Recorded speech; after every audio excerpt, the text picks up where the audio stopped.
individually, and this is going to sound like real small ball stuff, like really minor league stuff, but I think this is incredibly important because sometimes that's what wins ball games, right? Everybody's always swinging for the fences and not realizing that there's some other things you ought to be doing.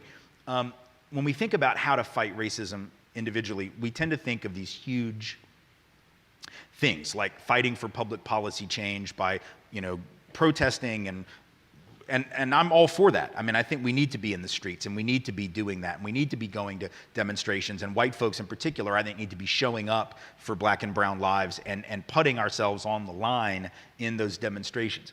I also realize that most people are not dispositionally inclined to go to protest. And by the way, that was true even in the 60s at the height of the protest movement. We have this absurd historical memory, which makes us think everybody was in the streets in 63.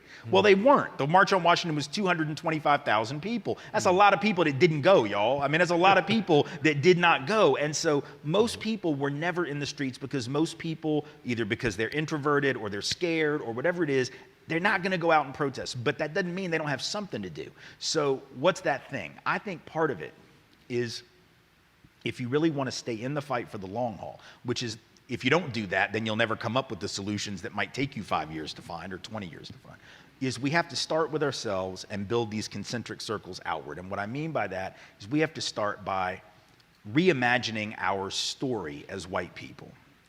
And I mean that on a quite literal level. Like, part of the reason white supremacy stays in place is not because the facts are on the side of white supremacy. It's not just because the guns have been on the side of white supremacy, although that helped. It is that the storytelling and the narrative has been in the hands of white supremacy. And if the narrative that we tell about our country and about ourselves reinforces white supremacy, then we can't be surprised when that's what we get. And here's what I mean.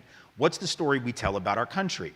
Well, that America was founded by and settled by these people who were looking for freedom, and they were breaking away from the British crown and coming so they could exercise religious liberty and have freedom of all this.